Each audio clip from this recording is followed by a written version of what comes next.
Welcome to another exciting episode of Close Look. I'm your host, Kevin Atwal. On today's show, we have a real treat. I'm sitting next to Kuljinder Gill, who has been through some very tough times, but has overcome those challenges to be the success he is today. I'm very excited to get a chance to talk to him, and I hope you guys are as well. Kuljinder Gill, how are you doing this afternoon? How you doing, everybody? Nice to be here. Excellent. So start off by just telling us how old you are and sort of where you were born and where you went to school as you were growing up as a child. I was born in 1980, July.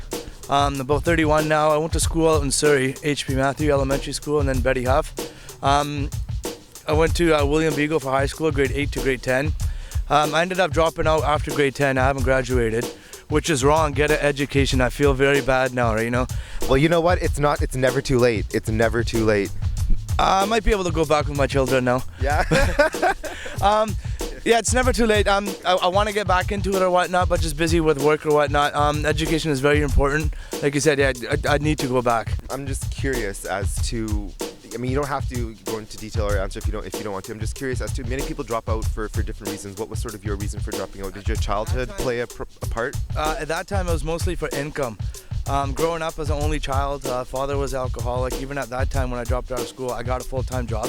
I've been working ever since. Main reason at that time for dropping out was money.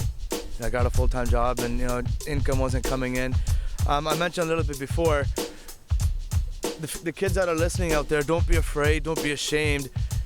There are parents that have problems out there. Like my father was an alcoholic. Even to this day, he goes on his binging drinks.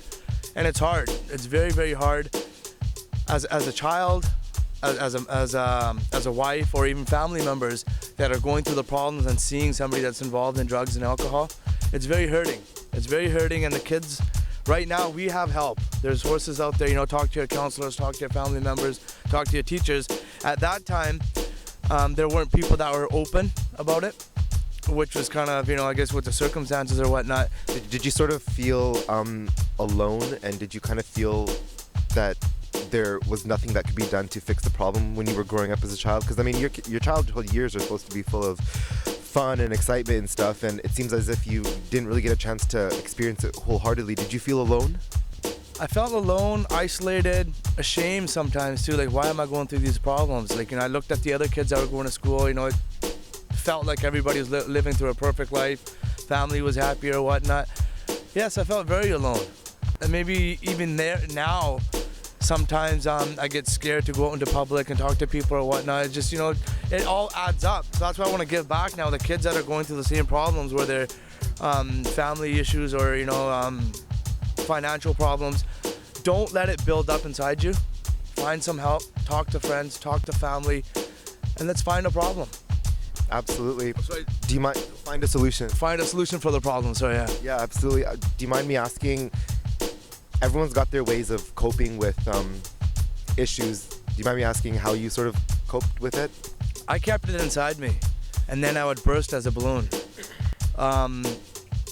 Through my teenage years, I started smoking weed, just to stay away from the problems, alcohol, and from one thing to another thing, it leads on and on and on, which is the wrong path. There's other paths out there. Talk to somebody. The best way you can let your feelings out, let your emotions out, is talking to somebody. Best way. Absolutely. So since then, you have changed your way of thinking, and you have made a conscious decision to make a step and, I guess, change the direction of your life, and you want to achieve certain things. What are some of your goals, dreams, and aspirations now? My main focus now is to be positive. Think positive, whatever happened in the past, live and learn type of thing. Yeah. There's a lot of mistakes that I made while I was drunk or using drugs. One example I'll give you, I got into a car accident while I was drunk. A real serious one. There was a gentleman that was sitting at the bus stop. I was at the lights and I gave it too much gas and the car slipped and I ended up hitting somebody sitting at the bus stop. That accident has changed my life. Now, in the future what's going to be happening or whatnot, there's going to be a lot of issues financially and mentally. A lot of pain I'm going through, my family's going through. And even the other gentleman on the other side, the gentleman that was hurt, he's going through a lot of suffering also. So would you say that was sort of the pivotal moment where you decided that you wanted to make a change in the direction of your life? For sure. that, you know what, sometimes it takes things like this or other things to happen in order to change. I mean, change comes in all shapes and forms for individuals. Where do you see yourself 5 years from now, and what's the direction that you want to take? What are your goals, inspirations, and what would you like to, where do you see yourself? One of my main focuses right now, the problems that I went through and the children and the families that are going through now, that's gonna be my number one goal, is to have everybody communicated, and let's deal with our problems in positive activities. No drugs, no alcohol, no shootings, no stabbings. Like, and we hear about it on the news all the time.